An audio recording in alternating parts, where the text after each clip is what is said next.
Dímelo, mi gente, bienvenido a otro episodio más de Towers Time. En el día de hoy, episodio súper especial, súper importante. Primero que nada, gracias a nuestros auspiciadores, tenemos a Conic Media, Merari Social Media.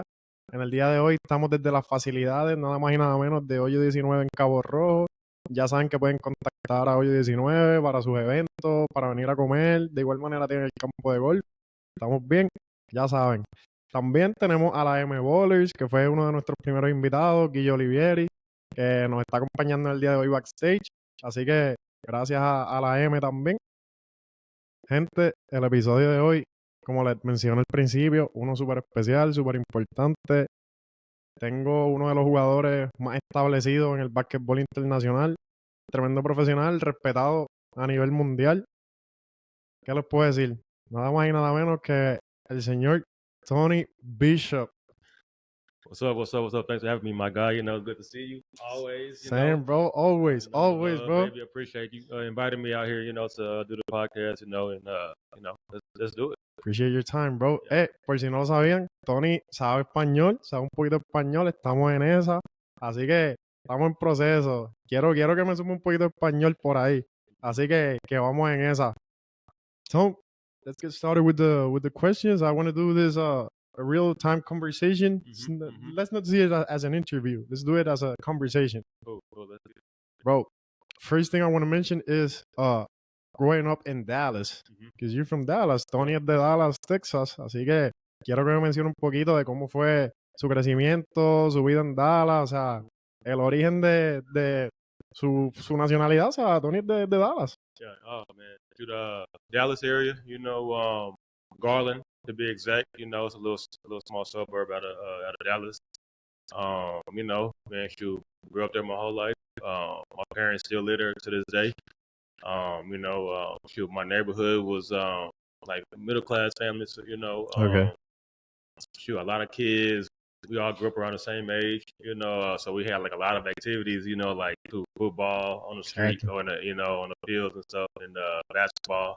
I had like a basketball goal in front of my house. So like summertime, people would walk by, like we're like challenge guy, like, yo, what's up? Let's play 3-on-3, 2-on-2. One Very active. Yeah, very active. So it was fun. Growing up in my neighborhood. It was pretty cool. So a lot of competition. A lot of different activities to get into over there, and it was fun.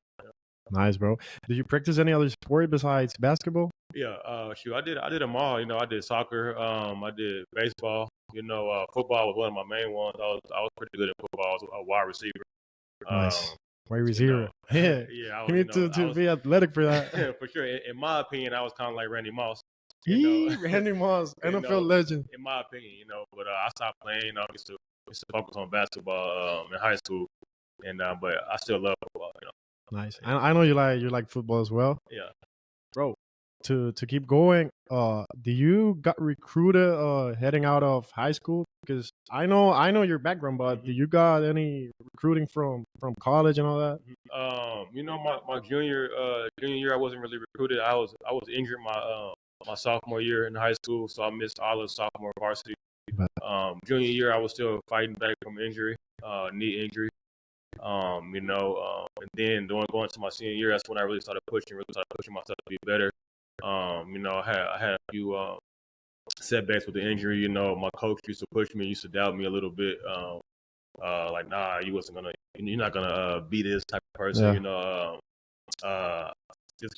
Sometimes I think he was pushing me to be better. As a better player. But sometimes I took it personal a little bit at times.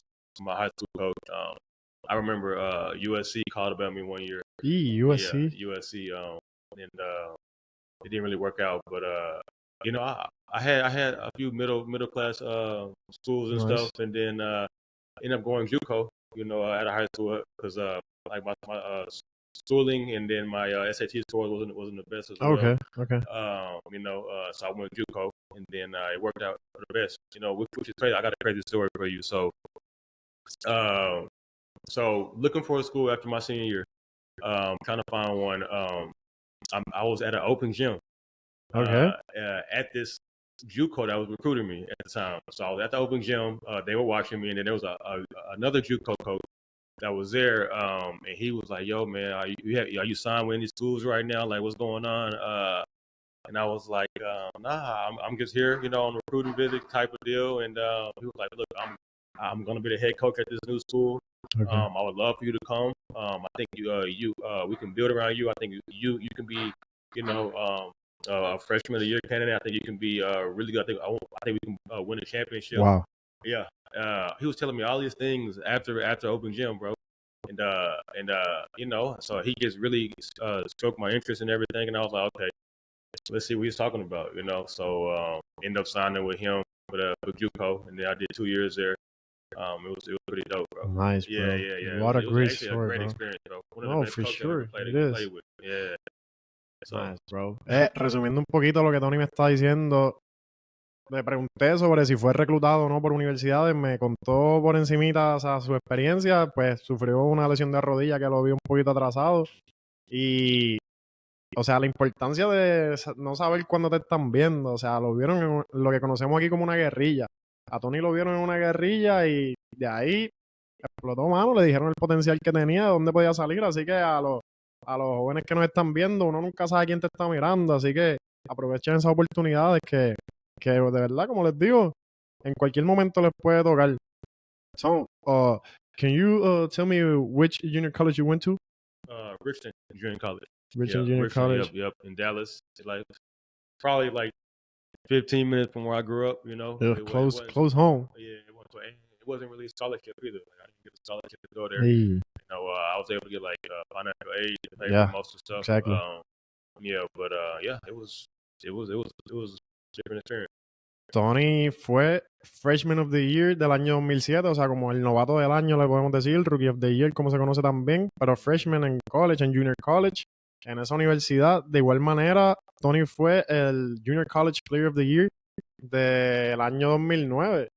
How was that experience, bro? I can imagine that after you got those awards, the Freshman and the Player of the Year in 2007 and 2009, colleges were all over you after that, right? Yeah. I can agree that 100%. Yeah, shoot, man. Those 2 years in JUCO really shaped me to be the basketball player I am today. For my coach was John Feldman. And like he really pushed us. You know what I'm saying? Like we had like I want to say like 30 people come in for the team off season and stuff, and then like we ended up with 15 guys, 12 guys. Like a lot of guys were quit during like training camp and stuff preseason because our coach used to like just test us. You know what I'm saying? Like we used to go run like on a soccer field in 100-degree weather. You know what I'm saying? Like, and like, Texas is a hot state too, right? Yes, bro. So like he used to push us like that, even on like doing suicide. We used to do like 20-minute suicide sometimes, bro. Yeah, it's different. Like so, he really used to test your heart and your dedication for the game. And besides that too, I pushed myself. I used to wake up at like 6 o'clock in the morning to go get shots up in the morning, and before practice or before class, and just to really dedicate myself to basketball because I had a lot of motivation. People used to tell me like I would never make a Division I. I had coaches tell me this. I would never make a Division I. I would never play pro. My size, my height or whatever. Like people say I couldn't shoot threes, this and that. So I really just worked my butt off. Like I use all of that as motivation and fuel to make it, and it really helped out in JUCO. Like you said, I was player of the year, and we won a national championship with that team too. I had a bunch of dogs on my team, bro. A bunch of guys who were really just wanted to play together, wanted to win, like play defense, everything. And then I was recruited. I had a lot of mid-major schools. I really wanted to go like high Division I, like Texas, North Carolina. Those were like my that's the main goal for sure. Yeah, of course, those are my dream schools. But I had like South Alabama, Cleveland State, Middle Tennessee, UNT, and that's North Texas. I had a lot of different schools, but I went to visit my school, Texas State. Yeah, Texas State. That's in Austin, San Marcos area. I went to go visit, and I had some friends that went there from that I grew up with as well. Like they played football, and it was just different. Like I had a great experience, So I was like, all right, I want to sign here, So I signed on the visit, and it worked out, Important, bro, for sure. And what can you tell me about that experience after getting out from junior college and heading to Texas State? How was that process? You told me already about people watching you before being recruited, but what can you tell me about that? That atmosphere change from junior college to Division One. For me, it wasn't really a difference. You know what I'm saying? Like Okay. I went in like already working hard, and I feel like those 2 years, Mm-hmm. like we went through so much, as in like how much he pushed us in the training camp and during the season, like the hard work that we did, and like I think that hard work was that made Division One for me easy. As in, like, not saying like competition wise, but like the work that we had to put Exactly. in. You know, like Junior college prepare you for that, prepare me right? for that, because like Mm-hmm. if you ask a lot of guys who went to junior college, they like, man, shoot, those are the toughest years, you know, that anybody can go through. But really, you like, it's kind of like playing overseas. So you're on your own. You know, Exactly. you have to go through a lot of adversity. You know, you really got to lock in. You got to push yourself each and every day, because everybody is trying to go Division One. Everybody, you know, so like, so you really got to like lock in and like just stay focused. So when I got to Division One, the work that we did was easy to me. You know, so Because you were used to I it. was used to it. Mm-hmm. Like nobody at my Division One really worked as hard as my JUCO guys. And there was a couple guys that we had, like AJ Stewart, you know, Eddie Rios, you know, Ryan White, some of my guys, you know, John Bowman. Some of those guys, like, they worked. You know what I'm saying? We all worked out together sometimes individually, but you know, it was, for me, it was just like our coaches pushing us and stuff. But like the stuff that we did with it as a team, it just wasn't as hard as it was with JUCO. So like, I guess I kind of like work as much as possible, like before and after practice and stuff, and then yeah. Nice, bro. Nice. Yeah. Resumiendo un poquito lo que Tony me está contando, o sea, su proceso de Junior College hasta División 1. O sea, División 1 es una de las metas que cualquier joven que está practicando el deporte del baloncesto desea, que es conseguir pues una beca, una oportunidad en División 1, que es el máximo nivel de competitividad del básquetbol en Estados Unidos, colegialmente hablando. Así que esa es una de las oportunidades más grandes que Tony ha tenido y en su vida, porque de igual manera, pues vamos a estar conversando ahora sobre su proceso para pasar a la vida profesional luego de esa situación. Vamos a seguir ahora, continuamos con el tema de la vida de un jugador profesional de básquetbol. Voy a estar mencionando algunos de los países en los que Tony ha jugado. Tony ha jugado en la Liga de Dinamarca. That was your first experience, right? At Denmark, that was your first pro experience. Yep. Yeah? First pro experience. Dinamarca, primera experiencia como profesional. De igual manera jugó en Lituania, Alemania, Japón, Romania, Polonia, Filipinas, Taiwán, Nicaragua y la liga local de tu país, Panamá. Panamá también para la selección. Sí. La selección, sí. seguro que sí. Y también en el BCN, la Liga de Puerto Rico, que pues nos encontramos en Puerto Rico. Así que Tony es un jugador súper establecido en la Liga de Puerto Rico. So, at Denmark, 2018, your first ever championship, right? 2000. If I'm not wrong. Yeah. First ever championship in pro. Yeah, bro. Can you tell me something about your first ever championship as a pro? Oh man, shoot. We had some dogs on that team, bro. Yeah. We had some dogs on that team. My point guard was Doug Wiggins, and we had one of my guys, Devon Purcell. He's in Russia right now. He's killing it right now too. But yeah, so we ran through the league, bro. Like it was. I don't even know if we lost in the league. Maybe we probably lost one time, maybe. So we won 2 championships. We won the cup. There's like a in season tournament, you know, kind of like how they do it in the NBA right now. Exactly. So like we won that tournament, and then we also won the league, the total league itself. And it was great, bro. Like it was a great experience. Like shoot, we competed every single day in practice. Like it would be days where like, I don't want to be here, you know, like stuff like that. But like we'll compete. It's like, yo, bro, what's up? Like do something. Like yeah, you ain't scoring today. You know what I'm saying? Like, so that made it fun. You know, like you ain't scoring today. I'm locking you up. You know, like competition is always good. Exactly. So like that made it the days better. You know what I'm saying? Because when you're in Europe, it's just you gotta really have had the motivation. Mm-hmm. Because it'd be cold. Like when in Denmark, it's really cold. Sometimes you don't see the sun. You know, like so, yeah, like so, like your mood can change from day to day because you know, just not seeing the sun or not seeing your family, stuff like that. But we competed every day in practice, and it made it better. And then like we were one of the top teams in Europe. Like we played in international European play too. So we would go to like France to Italy, you know, to Germany and stuff like that. Yeah, bro, it was tough, man. We lost in the semifinals of the FIBA Euro Cup that year too. Oh, the Euro Cup too. Yeah. We lost in the semifinals, so we would have had 3. I think we could have had 3 championships in one season. I think so, bro. But we just lost. So it was cool. Hey, still, you got a ring from there. Right? For sure. Got a medal and everything. You know, it was a dope experience. You know, gets to be able to compete every day and gets to have some good guys around me, good coach. Nice, it was cool. Nice. Yeah. Lo que estamos hablando, pues, resumiéndole un poquito, 2018, temporada grande para Tony en Dinamarca, ese año quedó campeón. 2018, año súper importante, así que increíble, o sea, una historia que, pues, no cualquiera puede decir que ganó un campeonato a nivel internacional, o sea, como profesional.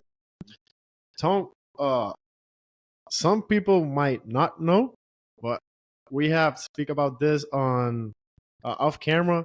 But bro, you had tryouts for the Rockets and for the Spurs. And if I'm not wrong, you went the distance with the Rockets, right? Can you talk to me about that experience of the almost being in the league? Yeah. I was with the Rockets for, I want to say, a month. For a month.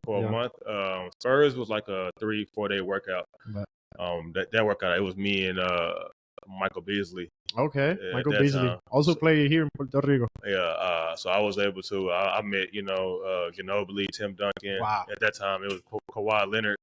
You know, Corey Joseph was on the team as well.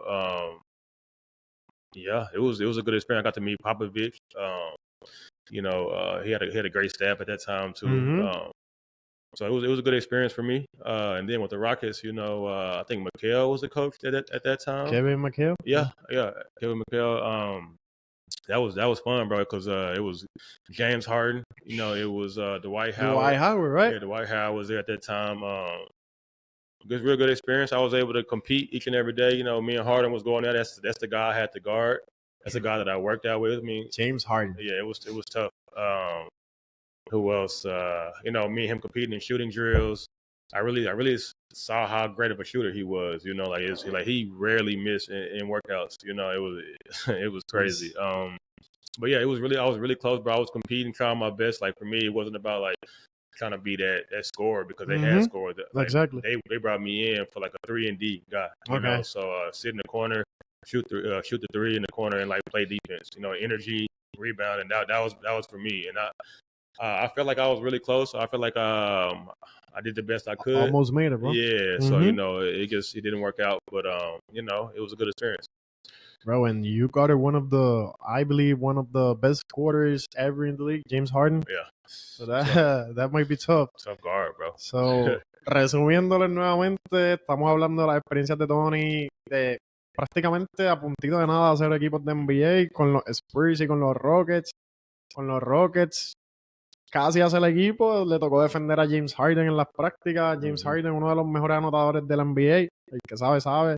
Y con los Spurs logró conocer parte de la dinastía de los Spurs, lo que es Ginobili, Tony Parker, Tim Duncan y su dirigente, Greg Popovich, que es uno de los dirigentes más respetados, yo pensaría, en el mundo. Así que, continuando por aquí, Tone, let's head now to the Latin America side. Bro, what, if I'm not wrong, your first ever experience in Latin America was with San Germán, right? Sí. San Germán, Puerto Rico, los Atléticos. How you felt coming to Puerto Rico? Was it your first time in the island? Yeah, it was my first time. I think it was 2015? 2015? And 2016, you played San Germán. Okay, yep. So I had just got my papers from Panama at that time, you know, my Panamanian passport and, you know, citizenship.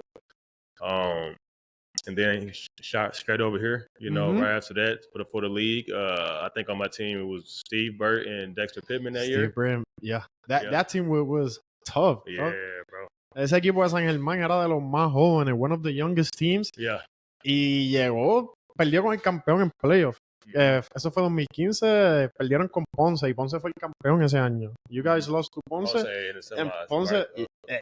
Or something quarterfinals. quarterfinals, and Ponce went to be the champion that year. Yeah, they had Mike Harris, and you guys took them to the end. Yeah, I think it was the best of 5 that year or something. I don't remember. Something like that. Yeah, but it was a physical series. You know, it was fun. You know, I think Coach Cologne was the coach that year. For Bayamon right now.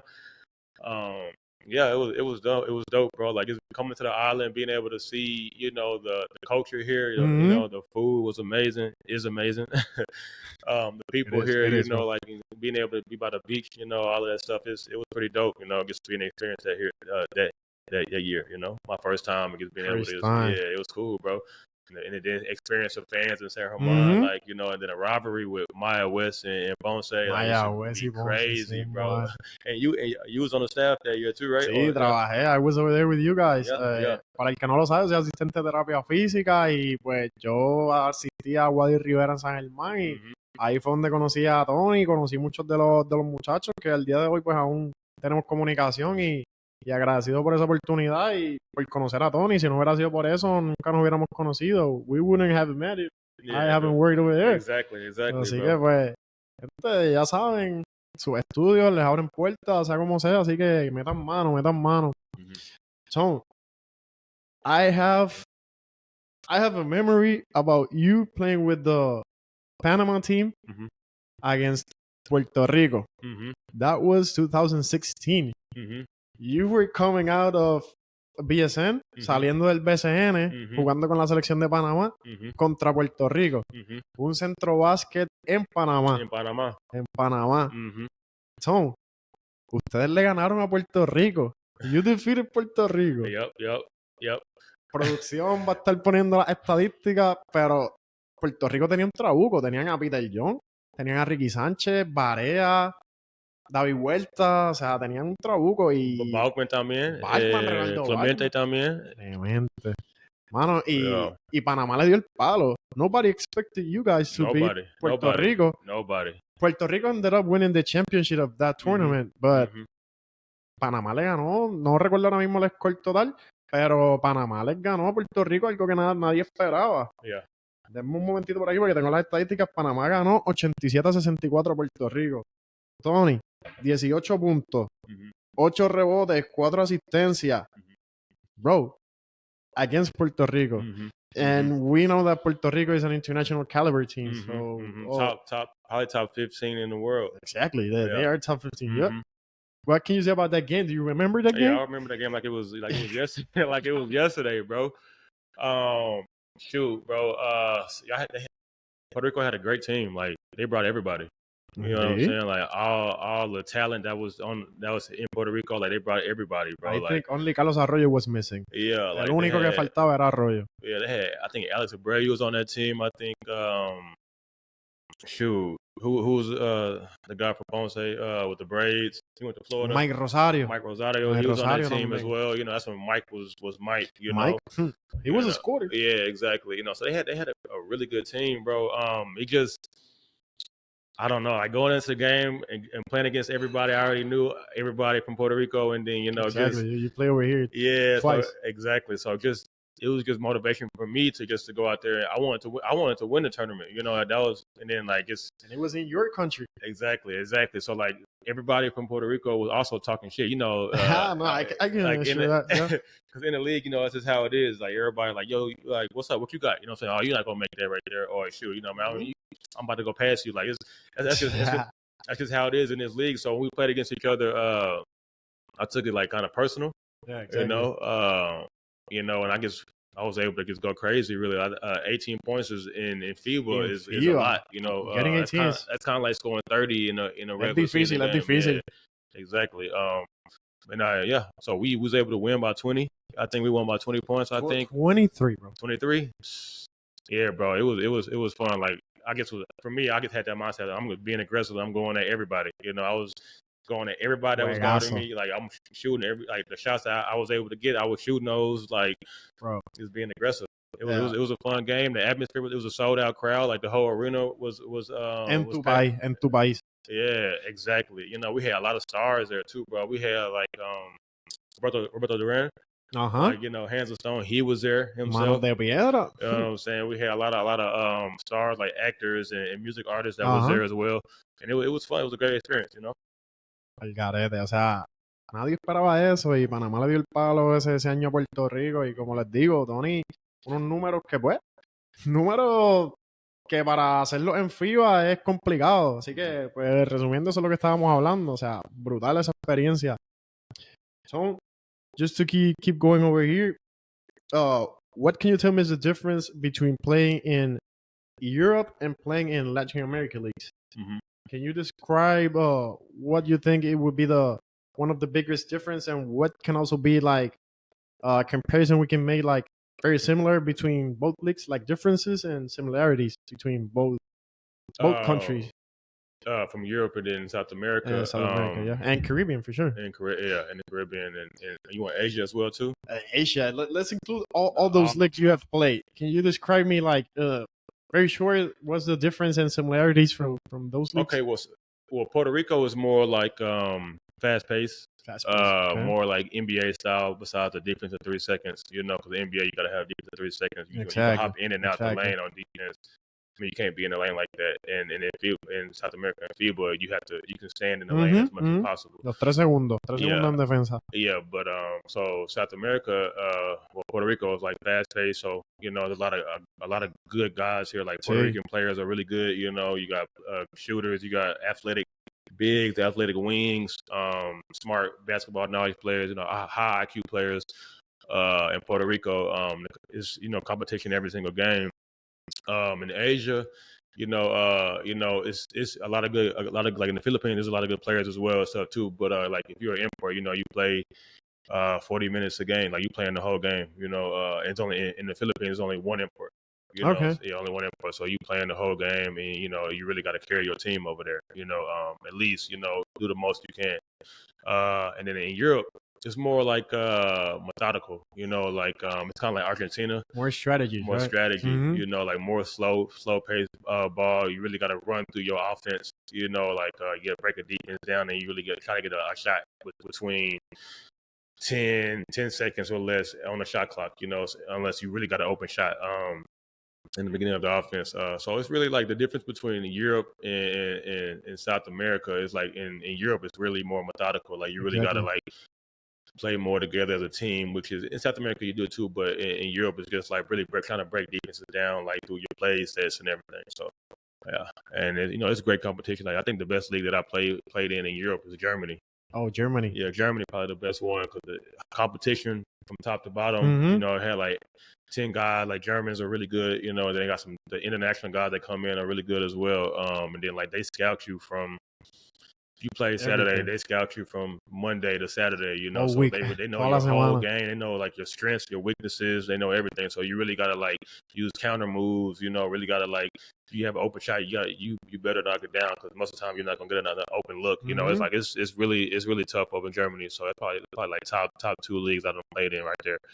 Y Alemania ganó el mundial. They won the world championship. Germany. Yeah. They won this year. So you can tell about the playing style over there. O sea, el estilo de juego de Alemania. O sea, los alemanes la tienen. Porque, como les digo, fueron campeones, le ganaron a Team USA. Y en la final, no recuerdo ahora mismo, creo que fue a Serbia que le ganaron. Así que Alemania es una de las potencias del básquetbol. So, we already spoke about Asia, but how was the feeling of being over there at Philippines and Taiwan as well? Bro, I know they love you over there at both places, Taiwan and Philippines. How was that experience like? And I don't know how they work with the language and all that, but how you made it over there? Taiwan was cool. You know, it was some competition over there. I got to see Dwight Howard again over there because that was his first year overseas playing and stuff. So I played against him. The league is cool. They got some really good food over there. Not many people speak English in Taiwan unless you in the capital. It was nice, bro. Like it was a great experience. I had a good time. And then in the Philippines, bro, I got nothing but love for the Philippines, bro. Like they love you over there. Philippines, they love you. I love it because my first year was 21, I think, after leaving Guanabo after their championship run that year. We went to the Philippines, and you know, great competition. It's like basketball is religion. You know, like in Philippines, like over here in Puerto here, Rico. you know what I'm saying? So like everybody they sell out the gyms and stuff. You know, they see you out. You know, hey, what's up, man? Great game. Get a picture and everything. Like you're really like the star over there. You know, like it's fun. You know, we also made it to the finals that year too. But lost 4-2 to Ginebra. It's a really good team. Like that's the team I played there too, right? That's the team I played. Yeah, that's the team I played for this year. You know, great coach, bro. Like they call him. He's the GOAT, Tim Cook. Like Tim Cone. He's the GOAT coach over there. He probably has like 20 championships, bro. Mejor dirigente allá en Filipinas. And they had like the best team. You know, like a lot of good players on the team. Really good guys. So the Philippines was in my top 5. I guess because of the people, the food, just the environment, the culture. You know, the basketball. Like it's all. Like, I loved it over there. Like a great experience. You went to the finals. It was in Philippines. Yeah, in the Philippines, right? Yep. Right. And then next year you went with the team who beat you in the finals, right? Crazy, bro. But hey, it happens. It is a business, bro. Hey, exactly. You already know. Because the reason is because you're my team. They didn't offer me back after we went to the finals. After you went to the finals, which was weird, you know. Yeah, exactly. Like they were showing so much love. Like, hey, yeah, we're gonna bring you back. We're gonna bring you back. And then when it came to time to bring me back, they didn't bring me back. You know, I heard it was like some internal like disputes about who they wanted to bring in. But, okay. And since there's only one import too, right? Exactly. So they didn't bring me back, and that's when I went to Taiwan. Okay. That was a year with Taiwan. So and then over in Philippines, like your team has your rights for a year. Oh, okay. You know, so like if you either they bring you back or you have to like either they gotta release your rights or they just hold you, you know, and that's what they did. They held my rights, and I had other teams that wanted to bring me in that year, but they wouldn't release. They wouldn't let you go at all. So I had to wait a whole year to go back to the Philippines, and then that's when I went back this year. And you know, in the Blues, we lost in the semifinals. You had a good run over there too. Yeah. Did pretty well, bro. We like, had a great team. Like I said, we lost in the semis to San Miguel team. Okay. That's who ended up winning the whole thing. You know, you lost to the champion, yeah. Exactly. They had a really good team, really good import too. You know, he was like 6'10" because that league was a 6'10" and under league. And he was I was watching your games. I remember that, and he was like the leading scorer of the league too, right? Yeah, he was. Yeah. Boatwright, that's Benny Boatwright. Really 6'10". He got a racket. Competition, bro. I know you like competition, so yeah, it worked for you. Yeah, it was fun, bro. Bro, after I think after you left your first year at Philippines, if I'm not wrong, correct me if I'm wrong, you returned to Puerto Rico. You returned to Santurce for one game. For one game, you only came. Yeah, that was on the playoff against San Germán. They got you for one game. But before that, I cannot remember the year, but you played in Puerto Rico from the start of the season. Con Santurce, sí. Después Guanabo. Exacto, pero quiero ir. Esa experiencia en Santurce, Bad Bunny había acabado de comprar el equipo. Ese año que Tony estaba en Santurce fue el año que Bad Bunny compró el equipo, que fue el hype del BCN. O sea, el BCN se fue a otras expectativas. Anuel compró Arecibo, Bad Bunny, Santurce. Era el media de Puerto Rico está enfocado en el BCN. But Tone, how was that experience? Santurce is one of the most respected teams, de los equipos más respetados aquí en Puerto Rico también. Y de igual manera, conociste a artistas en Santurce, lo que es Bad Bunny y muchos más que no vamos a mencionar, pero que si los quieren mencionar, if you want to mention them, but you met a lot of people over there, and also, how was that experience in the team of the capital? Porque Santurce está en San Juan, la capital de Puerto Rico. How was that? Yeah, it was dope, bro. You know, it was the first year, like you said, of Bad Bunny and bringing back the organization and stuff. It was dope, bro. Like the expectations were really high, you know, that year because they had, you know, all the money they had. Bringing in me and T-Rob, you know. sí.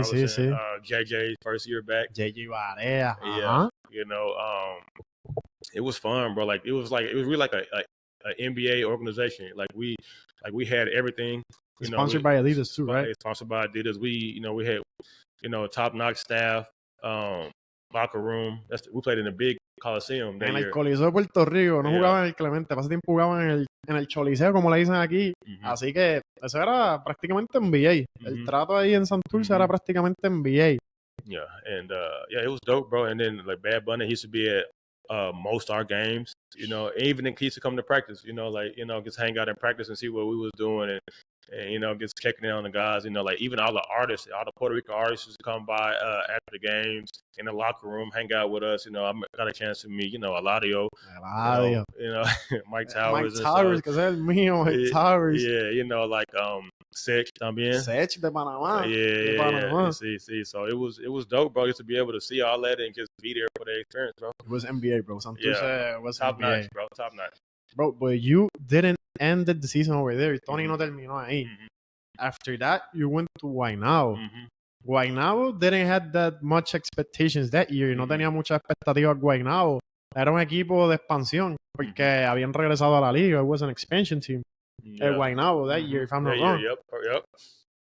Y Guaynabo, con este caballero, tenían a Brima y David Stockton. Los tres, currently you three guys are active still in the league. Yep. Los tres están activos en la liga ahora mismo. Ese equipo llegó a la final. Nadie esperaba eso. Tumbaron a Bayamón, que Bayamón era el favorito ese año. Tony, finales contra Arecibo. How was that experience? Your first time at the finals over here at Puerto Rico, 2021. How was that? Let's talk about like me going to Guaynabo first. Guaynabo, yeah, because leaving San Thursday, I was injured, so I had rolled my ankle and I was out for like a couple weeks, and they didn't want to wait, so they wanted to win like ASAP. So they ended up releasing me, and I ended up going to Guaynabo, signing with Guaynabo. Shout out to Anna. She one of the guys, one of the girls who the GM, right? She was the GM at Guaynabo. Shout out Anna. She called me, was like, "Hey, like we want you over here. We heard what happened. Boom. Like, are you interested?" And I was like, "Yo, for sure. Let's get it. Get to play with Stockton. And also, I also was the Latin import. Because that year they brought back the Latin import. That was the first time in years. That's one of the reasons why I didn't play in the league for a while, because of the Latin import rule. But it was since you guys were the expansion team. You had that opportunity. Exactly. Being the Latin import. Some teams didn't think I could be the import, like a regular import here. So crazy. It's all good. So I came in, and Guaynabo was in the bottom half of the league, bro. When I went there, bottom half of the league. So when I signed, we made a crazy run, bro. Like me and Stockton was going nuts, bro. And then, of course, the whole team, like we had Roland, who's with Caber Diaz right now, who Taekwondo Rolon. And we had Crawford. It was his rookie year. Crawford, the lefty. Yeah, tough, bro. Like we had some dogs. Han, Jonathan Han. Yeah, we had some dogs. That was the year he hit the half court buzzer beater Ponce in the playoffs. En los playoffs. Yeah, in the playoffs. Eliminaron a Ponce con ese canasto. Eso salió hasta en top 10 de ESPN. Yeah, bro. It was crazy because that game, I was still battling that ankle injury, Exactly. So, and in that game, I came down on somebody's foot, and so it was in the fourth quarter, so I had to go to the locker room, and like I'm getting treatment in the locker room, and the next thing you know, the whole stadium is just rocking. I'm talking about like everything's shaking and stuff, like going crazy. I'm like, what the hell just happened? Like I'll kind of get it on my phone and everything, and next thing you know, everybody come running in the locker room talking about we won and everything. It was tough, bro. It was it was a dope experience just to see everybody excited. I wish I was out there, but But anyway, so yeah, we made a crazy run, and like nobody expected us to make that run and stuff. So we ended up going to the finals and playing against Arecibo, and then David Stockton, he left for the NBA training camp. Las lesiones también lo afectaron. You guys had a couple of injured players too, right? So I was injured. I was like, I want to say like 80%. Like my ankle was still fat, but I was pushing through it.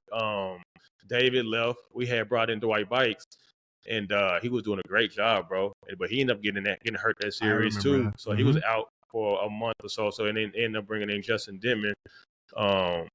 For us to help us in the playoffs or help us in the championship. I think that's what it was. The semifinals. That's when we played against Bayamon. Because Bikes returned, right? Yeah, no, Bikes didn't return. Justin stayed. So Justin came in for the semifinals and then the finals. So And then we ended up beating Bayamón because the year before that they won the championship. Exacto, Bayamón venía a caer campeón. Sí. Yeah, And then so we beat them, and then in the finals we lost to Arecibo 4-2. It's tough. Crazy. But still, that experience was nice, bro. It was dope. It was and dope. It was you dope. were on your 80%. You weren't even on your 100% playing. Yeah, I remember you sent me a pic of your ankle. That was very swell, bro. Yeah. It was huge. El tobillo de Tony estaba hinchado de una manera Sí, garete, demasiado hinchado. Yeah, I didn't really tell too many people. Like, only people who know was my team. You know what I'm saying? They didn't know I was injured, like, and you knew, but not many people knew. I just wanted to, like, I didn't want to really just like complain about it or something. You know, I just wanted to just play through it. You know, so that's what I did. I really had like a small cast every game, you know, but it's all good. And it was through it. Yeah, it was a good experience to be in the finals, you know, in the BSN. You know, it was it was cool seeing Anwell on the sidelines, the home game. He was the owner of that Arecibo pasa tiempo. All the jury and stuff, you know, it was pretty dope. And I got to meet him. Yeah, it was a dope experience, bro. Because you know, you also met Anuel. That year you met Bad Bunny and Anuel, two of the top artists in the world, we can say right now. Crazy, bro. Crazy. Yeah, it was dope, bro. Like, yeah. Bro. I'm gonna keep with Puerto Rico League. After that, you returned last year to San Germán. You played San Germán. You came back home, as we can say, to San Germán. Yeah. Regresó a San Germán el año pasado, Tony. Unfortunately, desafortunadamente, lo dejan libre. They give you the release. You signed with Arecibo. I know not many people wanted you to leave. No mucha gente quería que Tony se fuera, pero San Germán ya tenía otro jugador. They had another player, a very respected player over here as well. Respected in the world. In the world, Randy Hollis Jefferson. So San Germán already had tenía el compromise with the contract with Hollis. Yep. So you ended up in Arecibo. But first, how was that return to San Germán? Tu regreso a San Germán y el proceso de adaptarte entering mid-season to Arecibo, a team that was already established. How was the process, bro? Returning to San Germán and ending up in Arecibo. Man, it was love coming back because you know I played 2 back-to-back years in San Germán. Because I just love it here, bro. Like, it's the people, you know what I'm saying? The culture in San Germán is different than any city, you know, like they really love basketball here, man. Like, it's just a great experience, you know. They sell out. That year they sold out every game. Every game. Todos los juegos están sold out. Yeah, every game. And shoot, right now they're doing the same. But yeah, like we like came in, a good group of guys, hardworking guys, young guys, just wanted to make a name for themselves. And I think the year before that, they made it to the finals, right? They made it to the finals, yeah. With Hollis and Nate Mason. And Nate Mason, both guys that were on the team, and they made it to the finals with Bayamón. Yeah, with Bayamón. So coming into that already established like confidence, you know, that everybody had. It was pretty cool. I think we was second in the league before I went to when you left. Cuando Tony se fue, San Germán estaba segundo en el standing de esta sección. En la liga, sí. En la liga, sí. En toda la liga. En toda la liga. Sí. Segundo. Number 2 in the league. Y tenían a Tony y Norris Cole, otro jugador respetado, Norris Cole. Yeah, exactly. So it was like a great run. Like I said, the chemistry was great with the guys. Like, you know, like we was just rocking from top to bottom. I think what also had hurt too was you know, Coco, he went down with an injury too. So like, you know, that was bad for the team a little bit because he was out for a while. But like I said, like playing with Eddie, you know, seeing his passion and, you know, for the game and for, you know, how much he loves the city too as well, because he played here, you know, exactly. He played over here, jersey and the Raptors, you know, that's pretty dope. All that was cool, bro. You know, and then like, you know, I you know, they ended up releasing me, but they did wanted me to stay as a reserve. I would say that they wanted me to stay a reserve, but like I'm so competitive, bro. Like I wanted to just go continue to play. You know what I'm saying? I didn't want to sit out.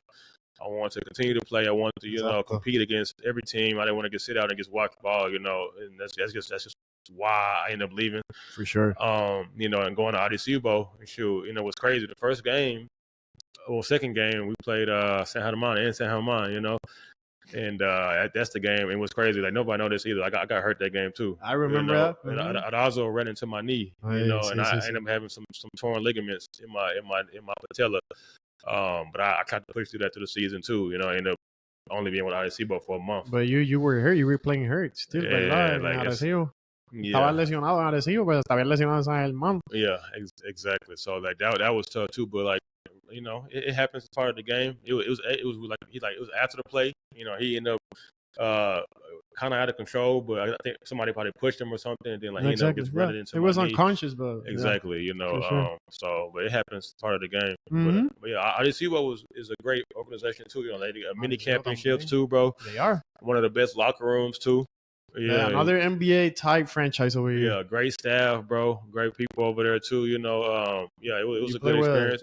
Two of the greatest veterans over here, Welter and Huerta. Yeah, exactly. And it's crazy it's playing against them in the finals. You know, we're competing against them for years, bro. Like we going at it. Like it was.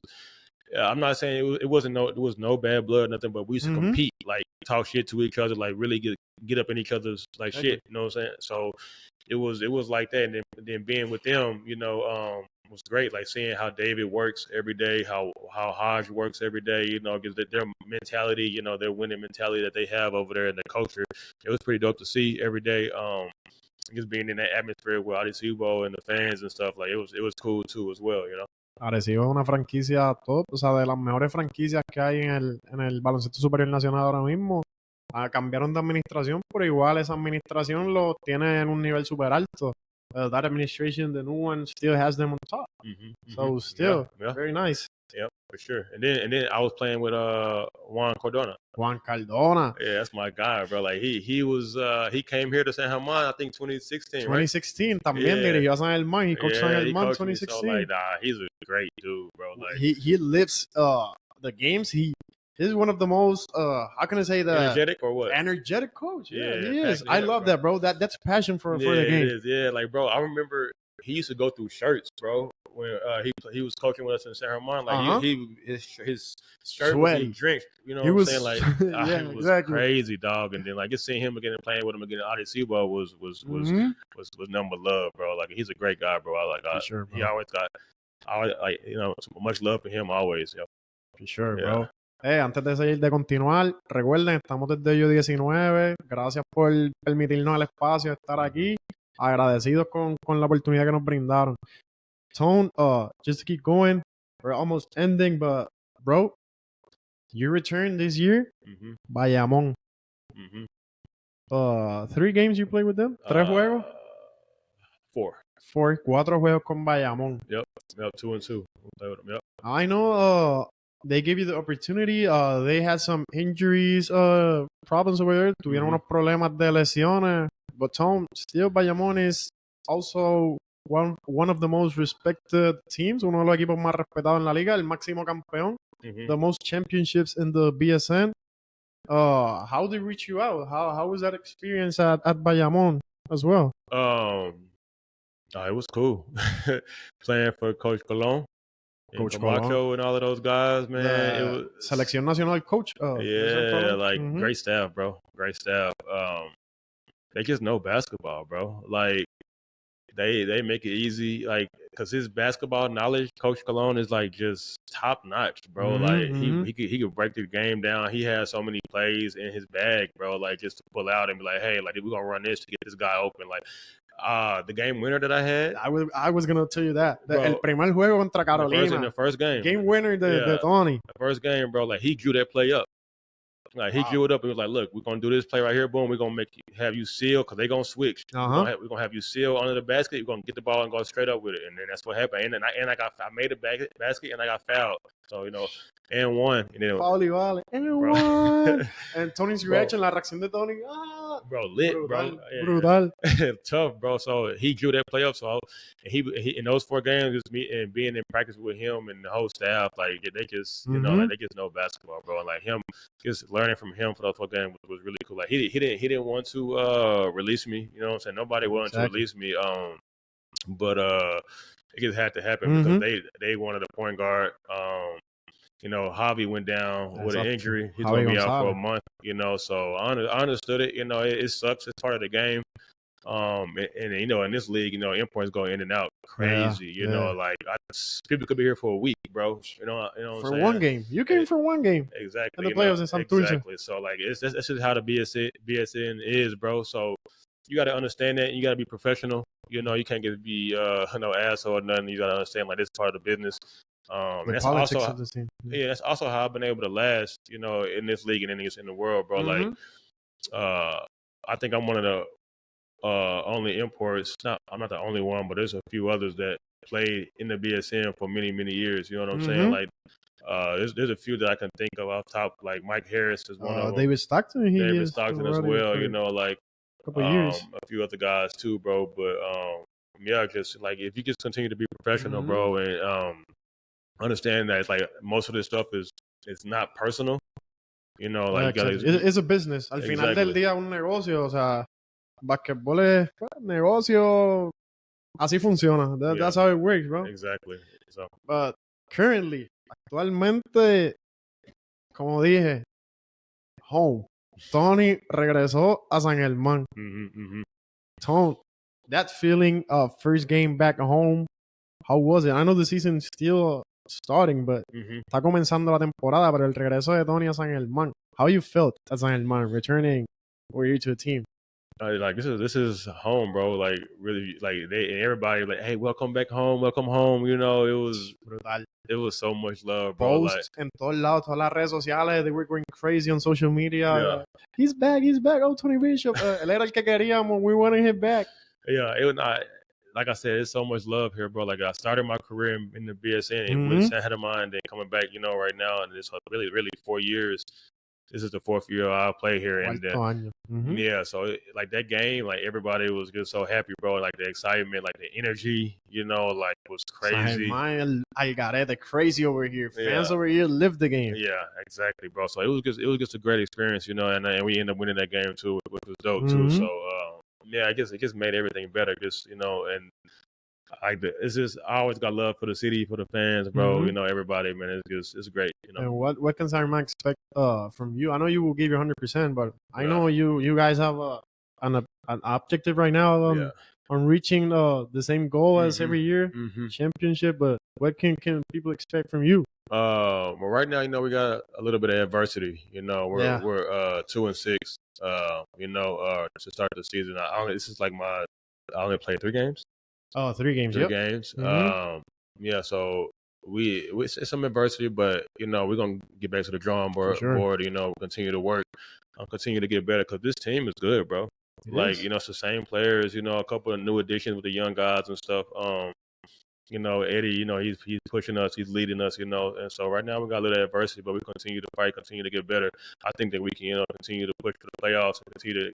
And once we get in the playoffs, you know, anything is possible. Exactly. You know, like 100%. Exactly. You know, like you saw Carolina last year. They wasn't even in the playoff. They were last. They entered last. Yeah. Entraron últimos Carolina el año pasado. Exactly. So like, in this year, this year, bro, in the league, it's anybody's year, bro, because like there's no. Right now, Cagos is playing good, and Guaynabo, of course, but anybody can be beat, bro. Like when I was with Bayamon, like I think we would have beat Guaynabo that game, but shoot, Page went crazy, bro. He had 39 points. Jason Page. Exactly, you know, so like, you know, like I said, I think anybody can be beat this year. I think that we're going to continue to push, continue to work, bro, stay together. As long as we stay together, continue to stay focused on that main goal, and we get in the playoffs, bro. It's anybody's game, bro. And then for me, just continue to see me just be me. You know what I'm saying? Be aggressive. You know, continue to get the teammates involved. You know, be the leader that I am with the guys, because you know a lot of guys are just excited, you know what I'm saying, excited for the season. They want to continue to make a name for themselves, continue to like, you know, really push for a championship because they know they can get there, know it can happen, you know, and you know, Eddie is leading the way. So I think, you know what I'm saying, we'll continue to work and continue to get better. And your teammates love you over there too. So my teammates, they love you over there. It's all love, both ways, you know, all love. Bro. I know. Yeah. Bro, and I know you said nothing was personal, but we all know this is a business, que el basquetbol es un negocio, sea como sea. Pero I want to say something que viene de mí. It's coming from me.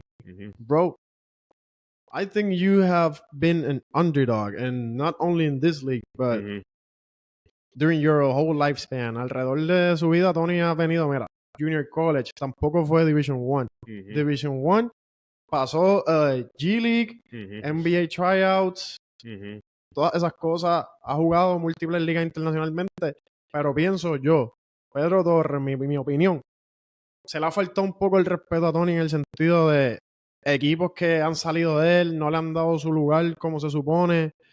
It's just my opinion, man, that you have got a bit disrespected some ways, and I know it's tough, and as I said, it is a business, but still, Tony es un hombre que siempre da el 100%, sea donde sea, siempre que vaya a jugar, he always gives his 100%. But Tony, ¿qué tú me puedes decir? O sea, I know no one likes to be like undervalued, but I can agree, and I think you do as well, that you have been very underrated, bro. And you deserve your flowers in some respect. Tony se merece su respeto también porque es un tipo que ha joseado y se ha ganado el respeto a nivel mundial, no solamente en Puerto Rico, a nivel mundial. Y, mano, en verdad, son cositas que se pueden mejorar, pero el hombre, el que sabe de básquetbol, sabe que Tony no es porque esté aquí, pero lo tengo que decir como fanático del baloncesto, no fanático de ningún equipo, fanático de San Germán tampoco, o sea, fanático del baloncesto. El hombre se merece su respeto. You deserve your respect, bro. But what can you say about being an underdog? Because you're conscious you have been an underdog. Tony está consciente que ha sido un underdog y ha sido, pues, infravalorado múltiples veces.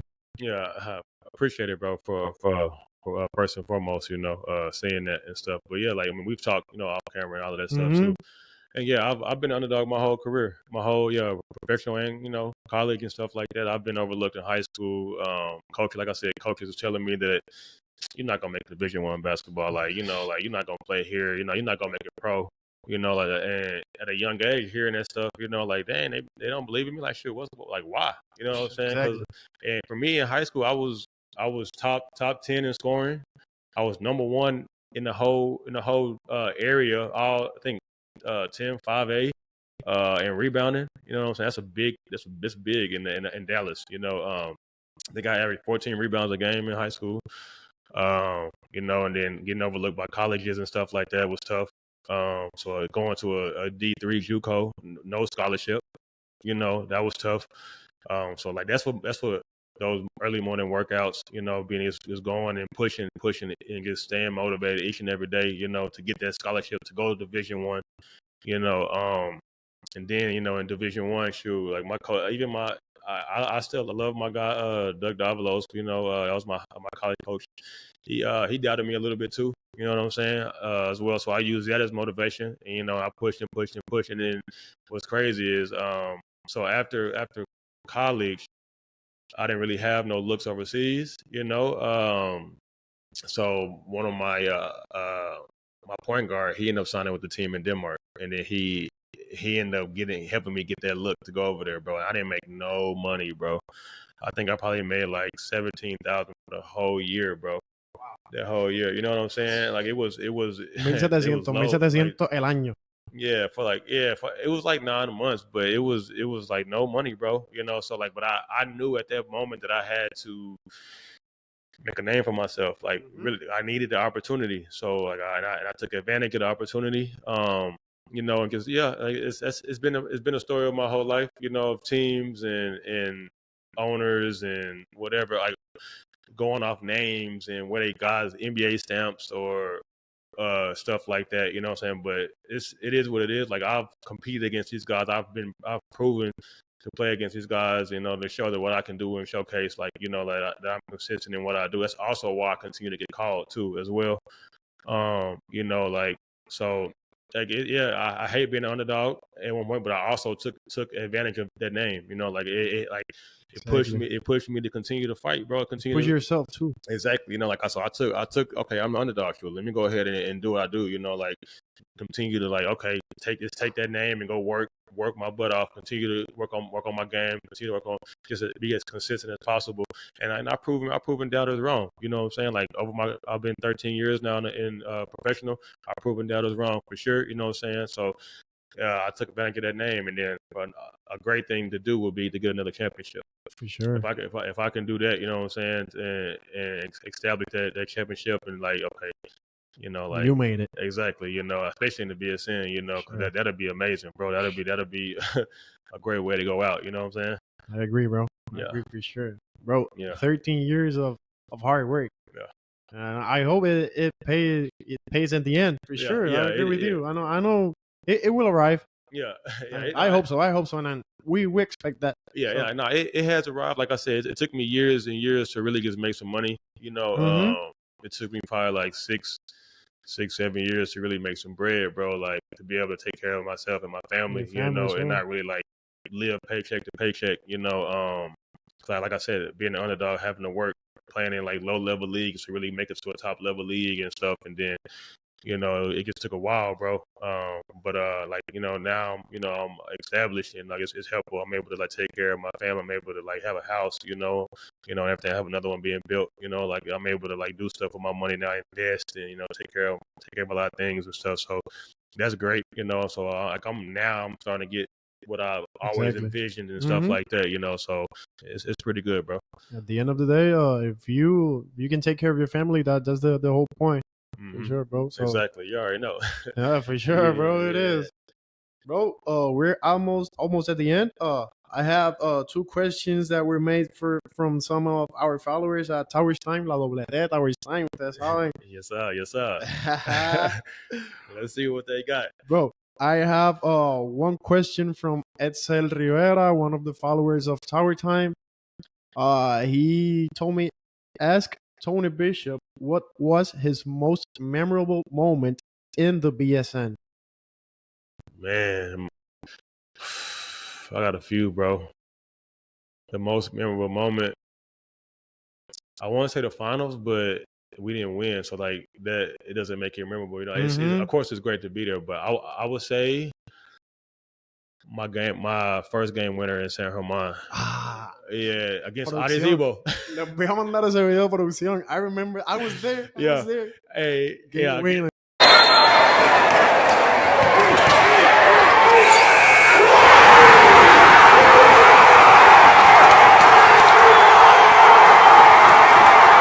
If we got the footage, you got to put that in the clip. I have the footage. Put it in the clip, bro.